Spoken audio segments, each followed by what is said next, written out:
Hello everyone, welcome to my channel all about geology. So आज के इस video में हम पढ़ने वाले हैं रिप्रोडक्टिव बायोलॉजी के बारे में। आने वाले कुछ वीडियो में हम रिप्रोडक्टिव बायोलॉजी के बारे में ही पढ़ेंगे। सो सबसे पहला जो टॉपिक है रिप्रोडक्टिव बायोलॉजी का वो होता है प्रीमोर्डियल जर्म सेल का डेवलपमेंट। प्रीमोर्डियल जर्म सेल जो है वो क्या होता है, ठीक है। सो उसके बारे में हम इस वीडियो में पढ़ने वाले हैं। सो प्रीमोर्डियल जर्म सेल्स जो है ये स्टेम सेल्स होते हैं, ये एम्ब्रायोनिक स्टेम सेल्स होते हैं, ठीक है। एम्ब्रायोनिक या एम्ब्रियोनिक आप जो भी बोलो, वो जो है स्टेम सेल है। हम जानते हैं स्टेम सेल का काम क्या होता है कि जो है सेल्स होते हैं जिनके पास पोटेंशियल होता है कि ये डिफरेंट टाइप ऑफ सेल को डेवलप करे, ठीक है। सो ये एम्ब्रियोनिक स्टेम सेल है। दो टाइप के स्टेम सेल होते हैं, एक होता है एम्ब्रियोनिक स्टेम सेल और दूसरा होता है अडल्ट स्टेम सेल।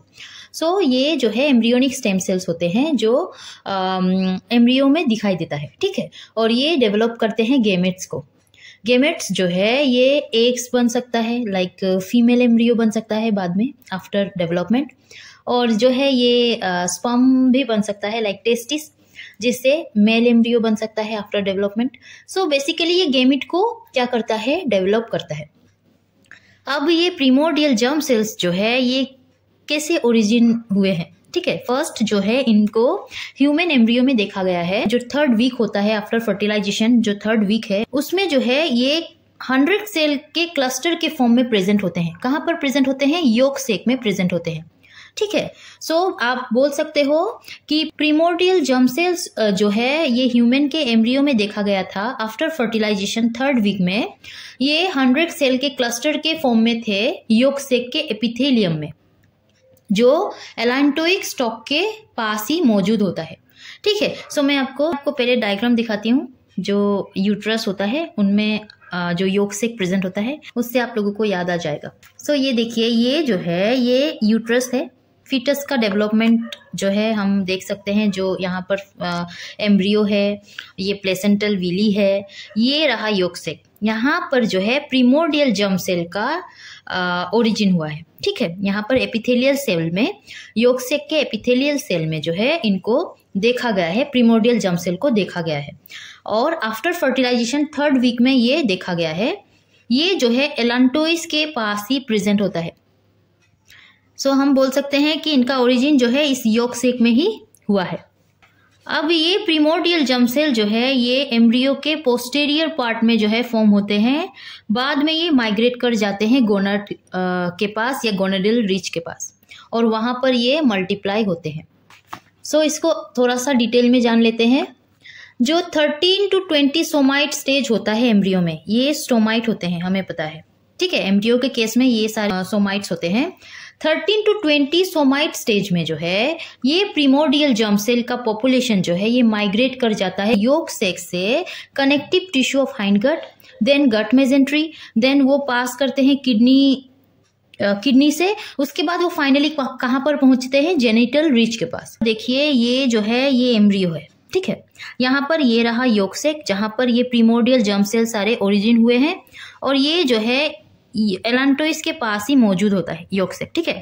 अब ये योक सेक से प्रीमोर्डियल जर्म सेल जो है माइग्रेट कर जाएंगे। कब करेंगे, जब 13 to 20 सोमाइट स्टेज होगा, तब ये प्रीमोर्डियल जर्म सेल्स जो है यहाँ से माइग्रेट कर जाएंगे। कनेक्टिव टिश्यू ऑफ हाइंडगट से ये पास होके गट मेजेंट्री में पहुंचते हैं।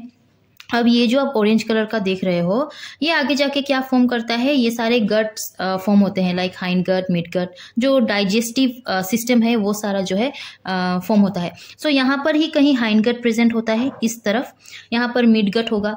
तो यहाँ से जो है ये प्रीमोर्डियल जर्म सेल इस हाइंड गट से कहाँ पर पहुंचते हैं, गट मेजेंट्री से किडनी वगैरह यहीं पर जो है डेवलप होगा बाद में। सो इस तरीके से जो है ये माइग्रेट करते हुए कहाँ पर पहुंचते हैं, जेनिटल रीच के पास। ये रहा जेनिटल रीच, ठीक है। सो ये जब जेनिटल रीच के पास पहुंचते हैं तो ये क्या होते हैं, as a precursor of gonad form करते हैं। लाइक इनको प्रीमोर्डियल जर्म सेल को प्रिकर्सर ऑफ गोनाड भी कहा जाता है, क्योंकि ये प्रिकर्सर होते हैं जिससे गोनाड आगे जो है फॉर्म होगा। हो सकता है वो फीमेल एम्ब्रियो को फॉर्म करे, नहीं तो वो मेल एम्ब्रियो को फॉर्म करे। सो ये बेसिकली प्रिकर्सर होते हैं गोनाड फॉर्मेशन में। सो ये जो मैंने बनाया है डायग्राम, यहाँ पर जो है प्रीमोर्डियल जर्म सेल को मैंने यहाँ पर बड़ा करके बनाया है, ये इस तरीके से दिखाई देता है। ठीक है। और ये जो है सोमाइट्स होता है, ये जो आप देख रहे हो लाइक ब्रश, ये मेसोनेफ्रोज होते हैं, इनका आगे बहुत काम होता है। और ये रहा जेनिटल रीज, ये जो है फ्यूचर गोनाड को फॉर्म करेंगे। अब यहाँ पर कहा गया है प्रिमोर्डियल जर्म सेल्स जो है ये गोनाड से ओरिजिन नहीं होते हैं, ये गोनाड में पहुंचते हैं। ठीक है, जैसे कि पहले ही मैंने बताया था, ये ओरिजिन कहाँ पर होते थे, यॉर्क सैक में। ठीक है, सो ये गोनाड में ओरिजिन नहीं होते हैं, ये गोनाड में माइग्रेट कर जाते हैं, गोनाडल रीच में ये माइग्रेट कर जाते हैं। ठीक है, और ये यॉर्क सैक से कहाँ पर कैसे माइग्रेट करते हैं, mesentery of the hindgut at about the 5th week of embryo development. 3rd week में जो है हम लोगों ने प्रिमोर्डियल जर्म सेल को बनते हुए देखा था यॉर्क सैक में। अब 5th वीक में ये क्या करेंगे, इस तरीके से माइग्रेट करेंगे और फाइनली ये जो है गोनाडल रीच में पहुंचेंगे। Migration of the primordial germ cells to the gonadal reach establishes for a primordial gonad। सो वो primordial germ cell जब माइग्रेट कर जाएंगे तो वो primordial gonad को फॉर्म करेंगे, एस्टेब्लिश करेंगे। So the primordial gonad at this early stage of development consists of a periphery, non-peripheral cortex and a central medulla। जो primordial gonad जब gonadal reach में ये primordial germ cell मतलब पहुंचते हैं, तब ये primordial gonad को एस्टेब्लिश करते हैं, आगे वो gonad को फॉर्म करेगा। सो उस gonad में जो है दो रीजन्स जो है प्रेजेंट होते हैं। एक होता है कोर्टेक्स जो उनका पेरिफेरी होता है, पेरिफेरल कोर्टेक्स कहा गया है, और एक होता है उनका जो सेंट्रल पार्ट है उसको सेंट्रल मेडुला कहा गया है। ठीक है, इन दोनों का आगे बहुत काम है, हम जब डेवलपमेंट ऑफ गोनाड पढ़ेंगे तब हम इनके बारे में ही पढ़ेंगे। So this peripheral cortex and central medulla has the capacity to develop into either ovary और टेस्टिस। वो ओवेरी को भी फॉर्म कर सकता है या टेस्टिस को भी, ये दोनों जो कोर्टेक्स और मेडुला है ये। ठीक है, सो आगे इनका काम है। अब ये प्रिमोर्डियल गोनाड को मैंने यहाँ पर दिखाया है कि ये क्या है, ये जेनिटल रीज है जो प्रिमोर्डियल जर्म सेल जो कहा गया है कि जर्म सेल से फॉर्म हुआ है। बेसिकली ये प्रिमोर्डियल जर्म सेल से फॉर्म होता है, नहीं तो सोमेटिक सेल से। सो यहाँ पर प्रिमोर्डियल जर्म सेल से फॉर्म हुआ है ये primordial gonad. So basic primordial germ cells क्या होता है इस वीडियो में मैंने बताया है। इस वीडियो को अच्छे से याद रखिएगा क्योंकि आगे हम जितना भी रिप्रोडक्टिव बायोलॉजी से रिलेटेड टॉपिक पढ़ेंगे उसमें ये जो है काम आएगा। सो आई होप आप लोगों को समझ आया होगा अबाउट प्रिमोर्डियल जर्म सेल, उनका जो है ओरिजिन और वो कैसे माइग्रेट करते हैं from yolk sac to genital ridge. अगर समझ आया हो और अच्छा लगा हो तो इस वीडियो को लाइक कीजिए, मेरे चैनल को सब्सक्राइब करना प्लीज मत भूलिएगा। टिल दिन पढ़ते रहिए। Take care and bye bye.